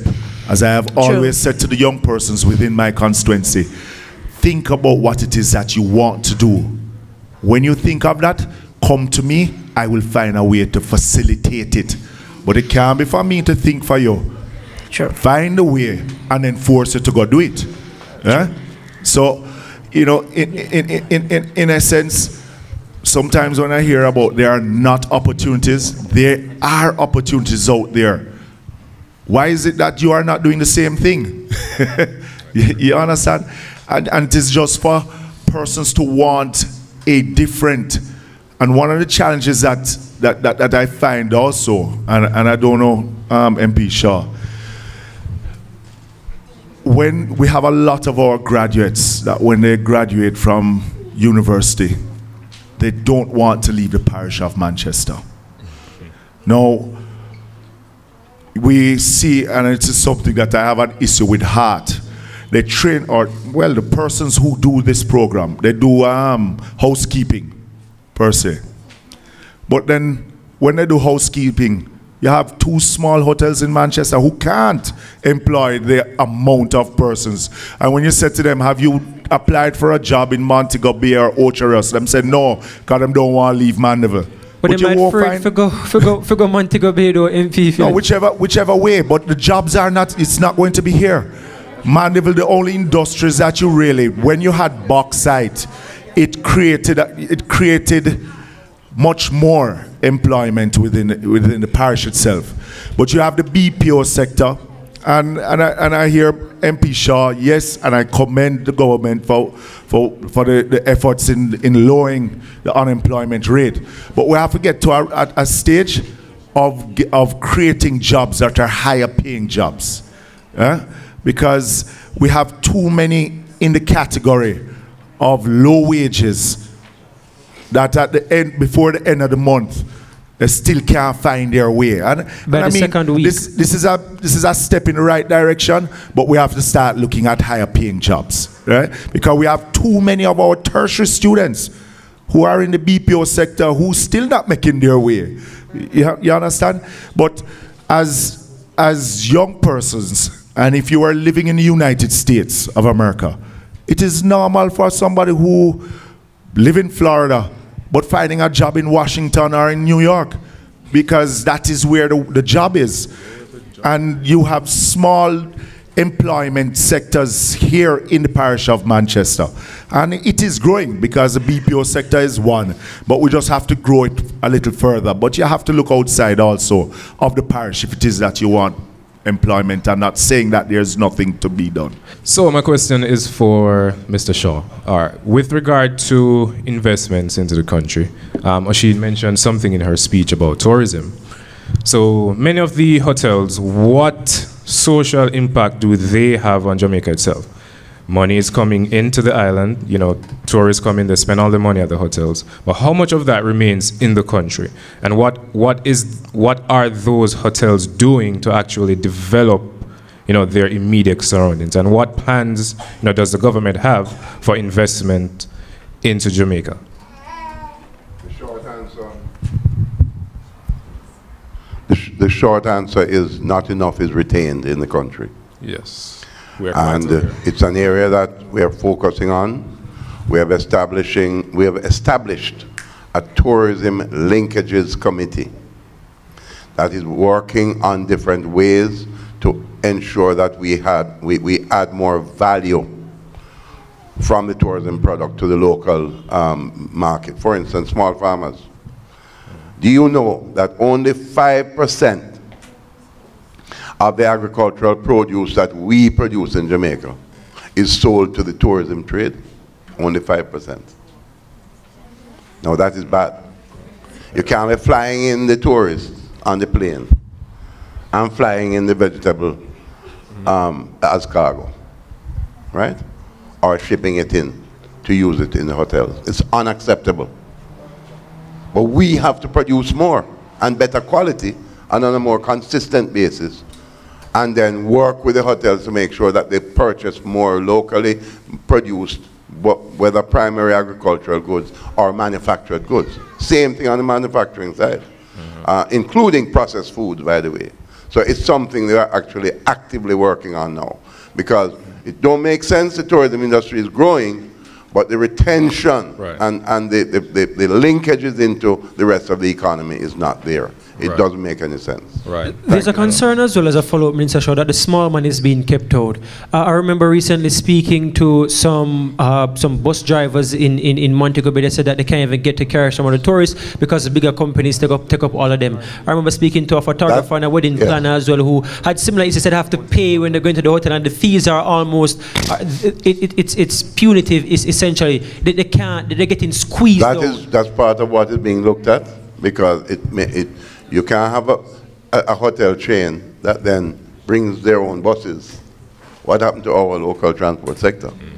These are some things that we are undergoing very careful review and consideration by the government at this time. Okay? Okay. Now, the young lady, you have a question there? Yes, we'll have the final question. There was just a part B, and this one, you know, I can't fail to, you know, remiss if I don't mention it. Where the Chinese are concerned, you know, a lot of Chinese people come in, they open up businesses here. The tax breaks that they get, why is it fair for them to get those 5-year tax breaks? All they do, they just change ownership after 5 years. They just change the business name, change the owners, and then another 5 years of tax break. So my question is, what incentives are there to be given to locals to enjoy those same benefits, so we as a people can develop? Let me explain something. So, first of all, we don't give incentives to anybody if Chinese or American, anybody. If they come and set up a shop, a supermarket, they don't get any incentives. You're suggesting that they get an incentive. They don't. That's my comments are based on what I have observed and based on the knowledge that's out there. So please correct me and enlighten me where that's what I'm doing now. The incentives that are granted are related to major infrastructure work. Hotels, building major hotels, employing thousands of people, there are incentives there. The construction of highways, the North-South Highway, from Caymanas to Ocho Rios. You're obliged to grant incentives, otherwise you'd never get the investment in the first place, right? But ordinary persons coming to set up businesses, there's no incentive for that. Right, so my question is, can, young people, if I want to go and open a business, I'm going to be here with taxes right off the bat, so even before I make my first dollar. Take the time to familiarize yourself. There are a range of fiscal incentives that Jamaicans also benefit from. If you're going into the manufacturing sector, there are a range of incentives there. In tourism, small hotels get the same incentives that large hotels will get. Right, so let me see if I can help you, MP Shaw. Okay. There's the notion that those Chinese, especially wholesales, They avoid paying the taxes, hence why their produces are less. They don't want to deal with check, it's only cash they deal with. You know, that, and after a while they close it down and start, the same man starts in another name, in a different location. Because they're trying to evade taxes. No, that's the point he's making. So why can they get away with it and one of us can't get away with it? Is the point he's actually making. And that, sir, is something that my tax people are looking at. We have to come up with a more aggressive program of making sure that there's a level playing field for everybody. Okay? Yes, ma'am. Good afternoon. My question is a general question, but I think like the inspector would answer it better. In Mandeville, what I understand from going to school is that from Monday to Friday, children are supposed to be in school. I just know that if you're going to university, you can pick your classes whichever day you want to go. But in Mandeville, there are over 10 or 15 kids, and that's what I've seen, who are walking around and selling sweets or asking for money, and that's child labor. I haven't watched TV in a while, so I don't know if that's a big thing on TV anymore. But what is being done about that? Aren't they supposed to be in school like everybody else? There is nothing being... I don't know if you guys drive through Mandeville. If you walk through Mandeville and you see them, they're always there. What is being done about that? Well, that is unacceptable, right? And in times past, we used to have truant officers. Remember what a truant officer was? That, huh? Right. No. Just like civics. Okay. We don't know what civics is, right? No. Well, same thing. There used to be truant officers that would go around and if children on the road, if there's no proper explanation why they're not in school, then if that the role of the truant officer is to investigate it, and to interrogate it, and to straighten it out. So it sounds to me as if we have to go back to truant officers as part of the educational system. But thanks for that observation. It's very important. Inspector, is there anything? You know, remember what I said about human development? Well, I want to leave 2 quotations for you. And I'm begging you to write them down. You hear? Very important, right? The first one is, whatever the mind can conceive and believe, you will achieve. That's it.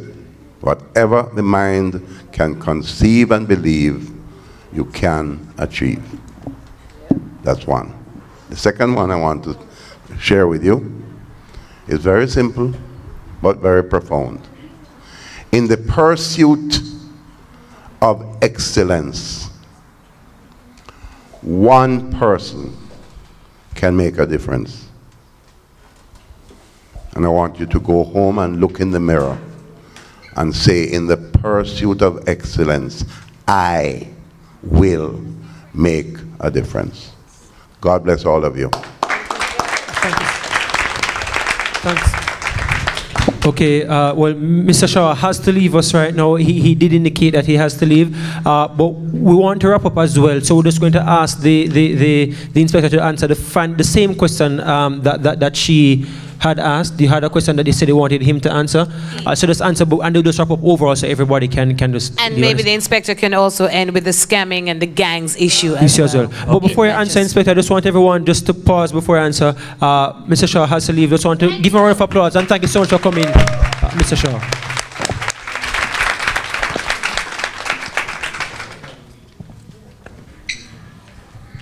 Okay. So, Inspector, I just wanted you to answer the same thing. On the issue of children on the street of Mandeville, it's also our concern. However, it should be the concern of every person within the society. A child out of school who is registered under the PAD program, the guidance counselor has a responsibility to report that child absent from school to the Children's Services Division. However, the police from time to time would have taken action to get these children off the street. But one of the problems that we have is, where do you house them? When you take them away from their parents, they are placed in places of called places of safety. And getting a child placed in a place of safety is like pulling a tooth. The agencies that are supposed to coordinate for this to happen is not coordinating as how we should. However, from time to time, we take them off, and in another 2 weeks, they are back. Or if those are not back, then you will have another set. It's child labor is being practiced in Manchester, and maybe because we have not published it. But what we've also found out is that persons leaving Manchester and going to Kingston, say going to the market, from time to time they'll go to Kingston, take children who run away from Glenhope, Maxwell Park, and take them back to the country. And when you go to the South Manchester and the area, you'll find those same children stripping the scallion in the farm. And hundreds of times we have taken action and get them back into the place where they are from. So we are doing something about it, but the problem is that as soon as you remove a dozen, 2 dozen return. Thank you. Okay, thank you so much for that answer. Importantly as well, there's an issue about licensed firearm holders and how they carry the firearms and not have it been stolen. I know recently a very popular figure, relative had the firearms stolen, at least 4, I understand as well. Are there concerns where that is concerned as well, that firearms may be getting into the wrong hands in the parish as well, Inspector? Yeah, firearm has always been in the wrong hand of persons who shouldn't have firearm. And it's unfortunate that somebody lost their firearm. And it wasn't that the person was more careless than anybody else. However, from time to time, we have a problem here in Manchester where breaking is a concern. And why is a concern? Is because persons who live in Manchester accommodate strangers very easily. When a person leaves Manchester and goes, say, for instance, to Horizon Remand Center, or the General Penitentiary, Tower Street, or the Dole Correctional Center, as we now call it, they form alliance. And what we've found out over the past years is that persons from St. Mary, Westmoreland, Hanover are breaking houses in Manchester. So it now become a trade where persons are transported into the area, accommodated, and then we have break-ins. However, we must also note that firearm is one of the main tools used in the committing of murders in Jamaica, and no less Manchester. However, Manchester has one of the better murder rates, and there's nothing to clap about this time. But so far, since the start of the year, we have had 3, and it's from the gun. Luckily for us, since the start of February, we have not had a murder in Manchester, and we are holding our finger crossed that for the rest of the year we won't have any. I hope so. What plans then are in place to kind of prevent that in terms of to cut down on the gangs? This is the final question now, wrapping up. To cut down on the gangs, the whole lottery scamming activities that's going on is something that Mr. Phillips said, boy, him personally don't know what to do. That's essentially what he was saying. Well, what plans on the police? Because it's really on the task. I wonder if Mr. Phillips believes in divine intervention too. But what we find is that persons would have invested in gated community and apartments in Manchester, and they'll rent their premises to the highest bidder. Some of the persons who are in the lottery scamming in Manchester are not from Manchester. But these persons who have invested their money in real estate is willing to rent their place to anybody. And the outcome at time, wherever scamming goes, gun follows. Because they believe in protecting themselves, and they use guns and thugs around them to protect them. So we always have firearm following scammers.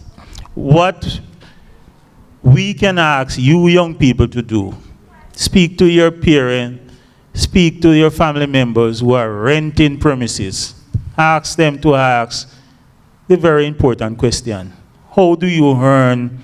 Because a two-bedroom apartment in Manchester is more than 35,000 a month, you know. How on earth you going to rent somebody who doesn't have a salary, doesn't have a job, an apartment for 35,000 and expect that person to pay unless that person is involved in some deviant behavior. We, the adults who have the money and are able to invest our money in certain things, must also ask the question, are we contributing to the breakdown of our society? Which is the point I just wanted to make. There are two issues. One... Final words as well, by the way. Because final words, and I'll give a final word to the councillor from Belfield as well, as we wrap up now. One is enforcement of the laws. We have enough laws on the books, and this is not for any one government, just for both parties whenever they take government, is putting enough resources in crime fighting and justice. If you don't do that, and enforcement of the laws is just perpetually just going around in a circle. You find that's still a problem, the amount of money being put in crime fighting right now, it's still not enough, no. Because if you look at the budget now, the increase in justice, if you are to take into effect inflation, you're basically zero. It's something like a 4 or 5% increase in justice in the budget now. A nominal increase in the capital expenditure, but overall budget for justice in this coming fiscal year is 4% or something like that. So if you put in inflation, which is going to be between the target of 4 to 6%, there's no increase, right? But I mean, just not just targeting on this budget, but just overall. Secondly, and it is for you that is here and those who is watching, whenever you see strange people, report it, because the increase in the break-ins, as Inspector said, is not from persons who are residents or citizens of Manchester, but it's the persons who they bring in, who push them to go break the houses. He spoke about rental. You can get a 5-bedroom house in Mandeville or Manchester for under $60,000. In Montego Bay, might have to pay $2,000 US. And Kingston. And Kingston. So all of them come to Manchester, and scamming is not somewhere where you have to be located in Montego Bay or Kingston to do it. You can be anywhere. You check St. Elizabeth, a farming community, and how many of them even gone to St. Elizabeth to go live. And they're doing the same thing. I have an issue in Manchester here now with the volume of used car dealerships. We probably have more used car dealerships in Mandeville than anywhere else in Jamaica. 60 of them. There must be a reason why they're coming here. And they're catching up. I have an issue with the parish council itself, our municipal corporation. If a man find a little plot of land, no matter where, you see a fence going up, then you see cars, you see a little office without any sanitary convenience.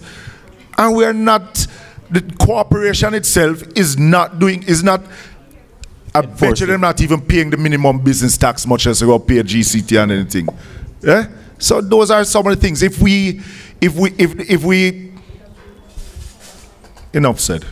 May I just want to take 2 minutes and I'll touch on everything, because I wanted to touch on a few things before Minister Charlotte, but I know he will probably hear the results. Yes. And the matter that MP Phillips just mentioned, we at the parish council are very concerned about I think when we did the checks, about near to 50 or 60 car marts are popping up around Mandeville. The scamming is one of the reasons why you may have so much, because these scammers will change the cars every 2-3 months.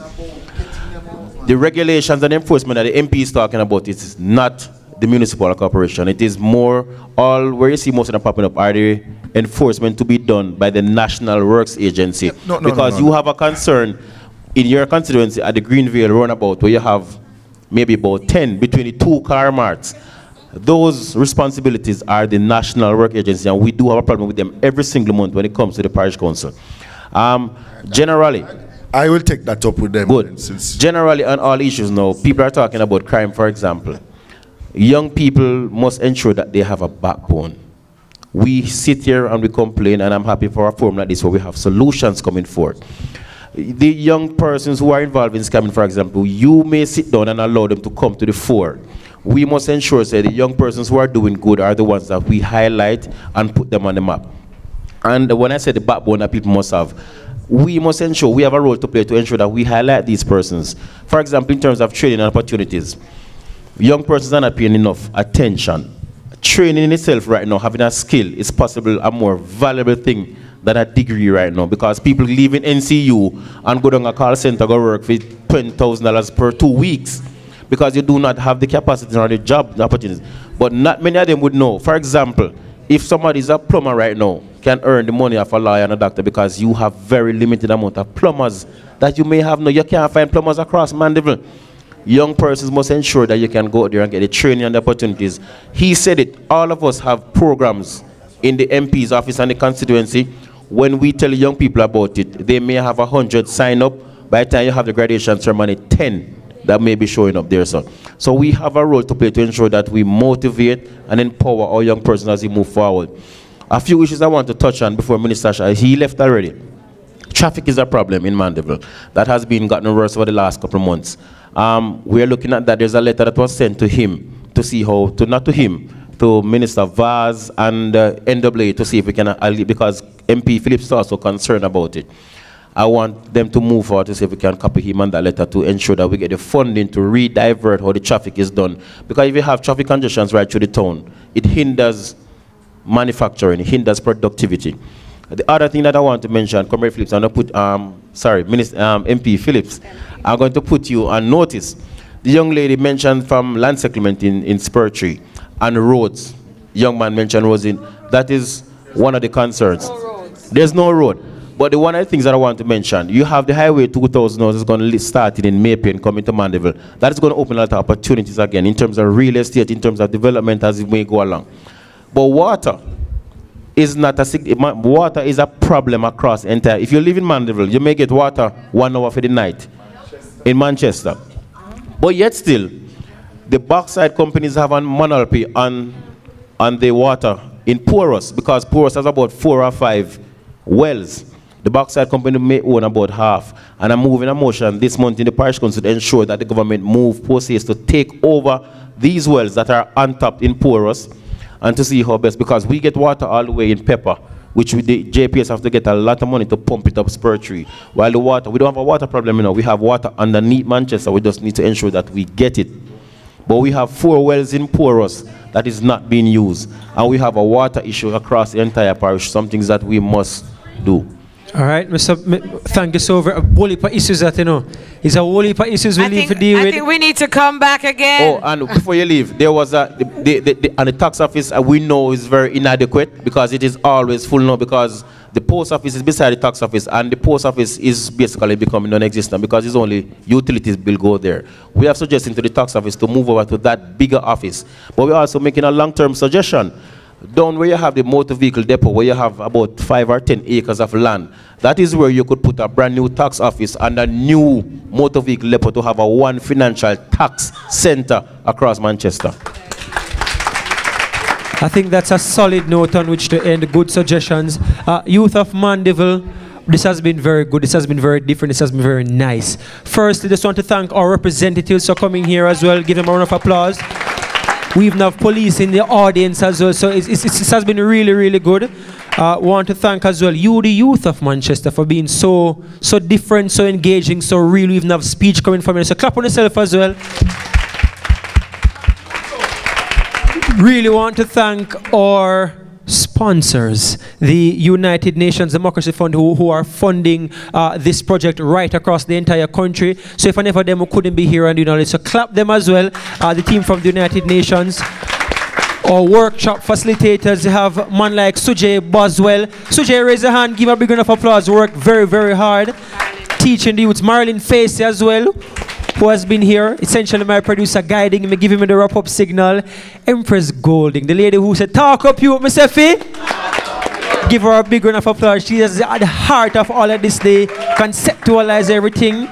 The team from Pixel Perfect, led by Conrad Matheson and all of his team, give them a round of applause. Give us a presence on social media.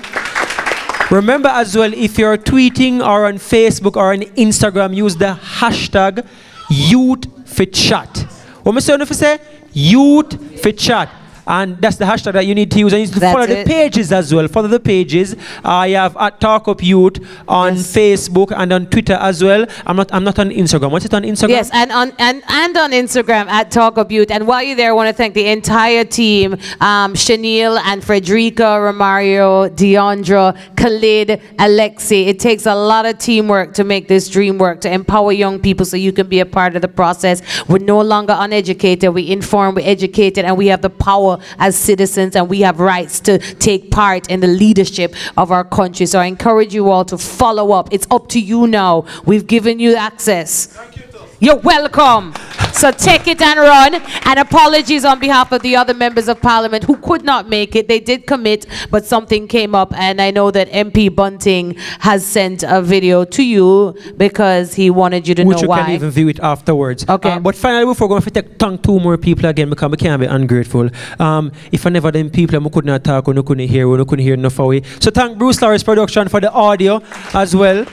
And my fellow Gunners supporter, Mr. Uncle, who we're in a Liverpool cap. Uncle. I don't understand what's happening right there. Forgot Uncle. Okay. But thanks everybody again. It has been so wonderful. It has been very fun. And keep the dialogue going. Remember, follow up with the email. Pressure them and make sure so you get things on. You have them numbers, you have them address. And the power is in your hands. So once again, Talk Up Youth, Miss Effie. Talk Up Youth.